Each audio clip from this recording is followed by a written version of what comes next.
You asked us, what the fuck should I post on social media to get a new client? And in this episode, we are telling you exactly what. Welcome back to another episode of JFDI with the two Lauras. This is the weekly show for social media managers who want to grow their visibility, develop new offers to make more money, sort out your systems and get more sales. And in today's episode, as Laura's just alluded to, we are going to help you to get more clients. Specifically, helping you with your content, the content that you should be posting in order to attract clients, convert clients, etc., and get them to pay you the big bucks. So should we just get straight in with it? Yes. 5 ideas. First one. First one. I thought we were going to have a little bit of a chit chat, but no. Okay. We don't have to. Okay, so this is my favourite thing to do. Show behind the scenes. Like, what are you actually doing that makes you this like amazing social media manager that everybody wants to work with? I think people get this wrong. Oh?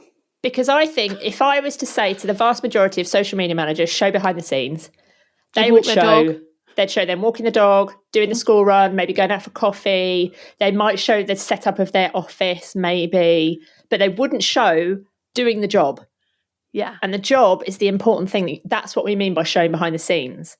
Yeah. You know, showing that you're writing a strategy. So you're showing the imagery, the video, whatever might be of you writing the strategy, but you're actually talking about doing it. You're talking about how you're doing it, what's going into it. That's showing your expertise whilst you're showing behind the scenes.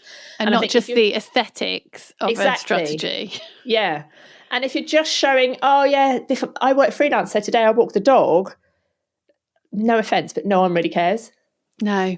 That's not going to win you clients. That only appeals to other freelancers who are or people wanting to be freelance. That doesn't appeal to a client who wants to hire someone. Because although we all know freelancers have got flexible jobs, we don't want to think I'm hiring someone who's just constantly walking their dog, having coffee, doing the school and doing all the things you said, and not appearing to actually be doing anything strategic in the actual job. Yeah. And I'm not saying you can't show that stuff. You can still show behind the scenes of your life, but that's not the content that's going to get you clients. And that's specifically what we're talking about when we're talking about behind the scenes. Yeah. Like behind the scenes of how you do your job, how you strategize, how you think of ideas, how you create content, you know, what happens on a discovery call, all of those sorts of things. People are really interested in that. Or just question, like I used to do this a lot so I used to have a free Facebook group. And if somebody asked a question in that group, obviously I would respond to it. But then I would also talk about that on stories. So I'd be like, I got asked this question today. So I just thought, let's talk about it. And it shows your thought process. It shows what you're doing. It shows your kind of expertise. It shows potentially showing people how to fix that problem, which might fall more into the next option, but it's a prompt to get you to be able to share the things that are going on with your expertise, but not just walking the dog. No, so like we said, things like writing a strategy, scheduling the content, onboarding a new client, that makes you look popular, makes you look in demand, things like that. Talk about it. And I think often social media managers only talk about their clients when they're like sharing reviews and case studies, often when they've come to the end of a relationship with a client. And I think you should do it right from day one. I've just had a discovery call with this amazing client in this particular niche, and it was great. And we talked about this, that, and the other. That sort of content is interesting, and people are like, "Oh, I'm in that niche. I wonder if she can help me too." They look popular. Other people are hiring them. That kind of gives you that kind of belief that they can get in touch with you as well, because someone else has already been there, done that. Someone else has tried you out. Yeah, it makes you feel more approachable, more accessible is the word.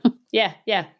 So just don't be afraid to show what's going on in your day-to-day business. Business being the important part of that behind the scenes bit. Yeah. Okay, nice. That was number 1 then. Number 2? Solve a problem. Nice. And I think it's fair to say there are a whole host of problems. Yeah. People can have when it comes to their social media, and it doesn't have to be complex. It doesn't have to be this mammoth thing. It can just be small problems or frustrations that business owners, your target business owner, may be having within their business. So if you're wanting to work with people who are all about lead generation, there's no point talking to them about showcasing their e-commerce store on social media, you know, so you have to make it relevant. So you need to identify the problems that your particular audience that you're trying to speak to may be struggling with at that particular time, and give them a solution, because it's brilliant positioning content for you. If you can help somebody solve a problem, you'll be remembered. And whether it just be something really simple, but it's like I say, it's something that's been niggling at them, but you can help them solve it, and they can't figure out how to do something, and you're the one, they'll remember you. So when they want more, they'll come back, and that might be not coming back for 12 months, but you'll be the person they'll keep coming back to, and that helps to build that trust and that positioning, so then you benefit in the long run. And I think often people will think, oh yeah, okay, that means I've got to show them how to use the Edits app, or, you know, create a reel, whatever. And it can be that, but it could be like, you know, that people want to get more leads, and maybe you posted something a year ago with a list of calls to action. So the post today is about how to use these calls to action to get more leads, because the problem is that they want more leads. So as long as you address the problem in that content, and you solve it with whatever it is, maybe it's calls to action, maybe it's reel ideas or post ideas, or, you know, add this link to your bio, whatever it is, all of those little things can solve a problem. And that could be one gigantic post, or it could be lots of little posts, because there are lots of little problems. You don't have to go really deep with loads and loads of ideas and loads of things in your content. You can have one tiny little problem that you solve with one tiny little tip, and that can be really impactful. And often, if you see the viral content, especially like on Instagram, I see a lot of viral kind of marketing content. It is such basic stuff and such kind of top level stuff with one tiny little thing being solved. You know, use this Reels audio to get more views. And it's like, okay, that's like such a small thing. But if it is going to solve someone's problem, that probably was a really bad example, because that isn't going to solve someone's problem. But, you know, if whatever you're putting out there is going to solve someone's problem, it doesn't have to be overthought and overproduced. And you don't have to go and, you know, sit in a recording studio and record an amazing, really long YouTube video. You could just record your screen on your phone to show somebody how to do something. And I think so, especially if you're addressing that correct audience, so you're being quite niche in who you're speaking to, sometimes you can have people in your world, lurkers in your world, who, you might not know exist, but they're watching, they're looking at the content. Maybe they're hesitant because maybe they think, oh, maybe, you know, are they going to understand my business? Are they going to understand the industry? Because some people can be quite cautious about outsourcing, or not very, maybe they're kind of a bit controlling and don't think anyone will know enough, etc., etc. So then all it might take is for you to put, could be a really basic problem-solving piece of content out there, but because it's very specific to that particular niche, that is all that it takes for someone to go, you know what, this person clearly knows what they're doing. I'm going to have a conversation with them. So although businesses aren't necessarily, especially bigger, more established businesses who are looking to outsource their social media, they're not necessarily looking for that particular problem to be fixed for themselves, but they're looking for that to build evidence, that trust. Isn't it? Yeah, the evidence, that's the word, to help them make that decision. So it doesn't really matter how basic it is. It's about how you have positioned yourself by solving that problem to that particular specific audience. Nice. I think that comes nicely onto number 3. If you do this in a very niche way, like Laura's just said, and I would put like a title on this of doing the job for them, but not literally doing the job for them. Yeah. So like if your target audience is, give me an industry that is not greengrocers. Oh, I was just about to say greengrocers. Hairdressers. If your industry is hairdressers and you're doing the job for them, it could look like, here's 5 real ideas that will get you more bookings in your hair salon this week. So you're doing the job for them because you're telling them what to post.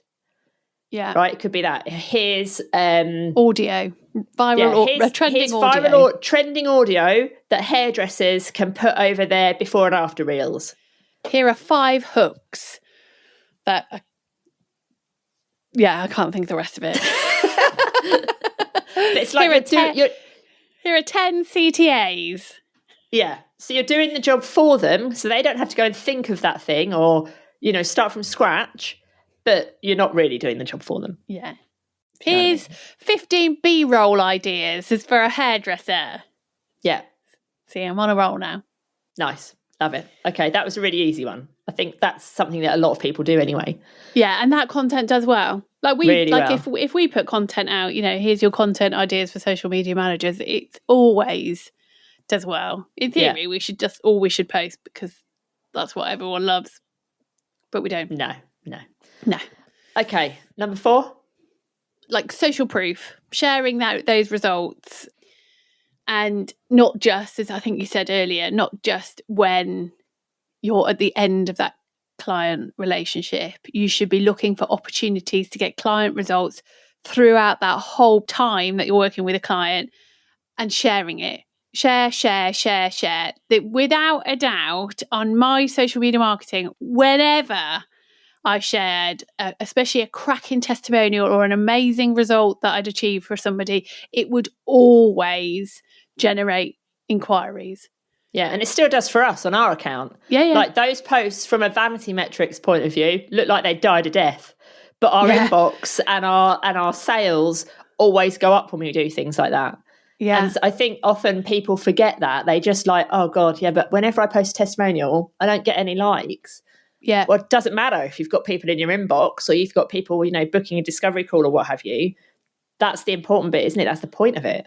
Yeah. And it's particularly gold if it's within that niche that you're chosen Harping on niche. about your niches again. I know, I can't help it. I do try to hold it back. But if you have got client results in that particular industry, then shout about that. This is my results for my hairdressing salon. Hopefully you'd word it better than that, but yeah. Yeah, but don't come to Laura Davis for copywriting tips.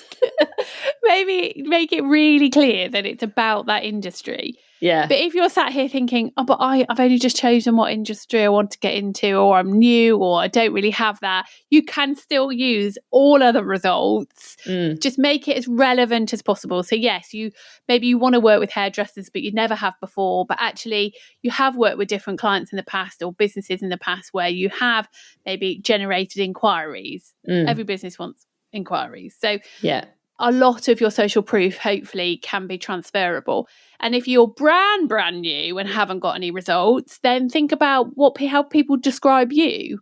Like, what is it about you? What expertise and knowledge and characteristics do you have that helps people think this is the person I want to work with? They're trustworthy, they're really loyal, they're honest. Those are the kind of attributes that businesses are looking for, especially in an industry where there are so many cowboys and cowgirls, that you need to stand out. So if you've got those kind of testimonials, then absolutely share them as well. Nice. Love it. Okay, number 5, I think, is one that people don't do enough.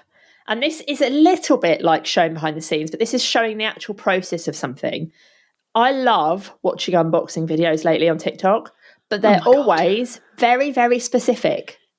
I fall in so many random niches. I have been in Alaska TikTok, and this woman who lives in it. Oh my God! I know what you're going to say. Remote Alaska woman is having so much stuff sent to her by Amazon. She lives like 9 hours away from a shop, which just gives me anxiety. So people send her stuff on Amazon. So she opens these boxes and she's got like powdered butter and stuff like that. Things I didn't even know existed. But anyway, I'm fascinated by stuff like that. Yeah. And they work because you want to see what happens if you were to buy something. So now I know if I was to buy powdered butter, what it would look like when it arrives and how I would make powdered butter into actual butter. It's safe to say I won't be doing that, but I do know now. So I feel safer to buy it. Now I don't even think this is necessarily relevant, but whilst we're talking about it, I don't necessarily like the whole unboxing of things, but I do like to see the boxing and the packaging. Oh, boxing up. Well, no, as in the box. The box it came in. Okay, this is niche. I am like if something looks like amazing. Is this because the only boxes you get are brown with Amazon labels on? So there's a bit of variety. But have I still got it? Not that it would be relevant because this is a podcast. But I bought something just because it came in an egg-shaped box. Oh my God. And I just thought, that's really cute. That's quite a cute box. But I would have never have known that if I hadn't seen on the social media the packaging. On the social media? All right, Grandma. Oh dear. Anyway, we digress. We do digress. Social media managers don't have boxes. No, but you can still kind of show an unboxing kind of process, if you like. So, like, people want to know what happens after they contact you. So show them your application form. Show them, like, what happens, fill it in. And once you've done that, you'll see this page. Okay, great. Now I know what's going to happen if I press that button. And if you tell me what then happens after that, as in you're then going to send me an email or whatever, that makes me feel more confident because I know what's going to happen. I know I'm not going to press that button and my house is going to blow up. I know what's going to happen. I know, dramatic. But you could also show, like, the process of how you strategize with a client, like what you do on your kickoff call. So we do these kickoff calls with new clients. It lasts an hour. We go through these 4 things. And the reason we do this is because this, and this. These are the kinds of questions I would ask. That makes you look good because it shows you as an expert. It makes people see, oh, okay, other people are going on these calls. She must be popular. But it also makes them feel confident. They know what's going to happen if they go on one of those calls. And they're like, oh, that sounds good. I'd quite like to go on one of those. Because they've kind of seen inside. Yeah, it takes away that nervousness, doesn't it? Yeah, nice. I think that's probably the hardest type to create. Yeah, especially when we don't have boxes. Yeah. Maybe I shouldn't have called it that, but yeah. Okay, so just to recap, so if you're looking for a client now, here are some of the kind of top 5 things that we would be expecting you to be posting on your social media. Number 1 is showing behind those scenes, the scenes. Number 2, lots of content that solves a problem. It's brilliant for positioning. It's brilliant for just building that trust and expertise. Number 3, you do the job for them, but literally, like, giving them something that's going to help them do their job. Share those client results, that social proof, just whatever you've got, just share it. Don't wait for the end of a relationship with a client to get those testimonials and to summarize the results. Be posting it whilst it's happening. And number 5 is about showing the process. Show the unboxing, but without a box. And definitely not an egg-shaped one. If you do want more help to find clients, then grab our guide to attracting high-paying clients for free. We'll make sure that the link for that is in the show notes. There's more advice in there on how you can attract those great clients. 4-figure clients, because they're the ones we want. Yes, please. All right, we will be back same time, same place next week. See you then. Ta-ra! Toodles!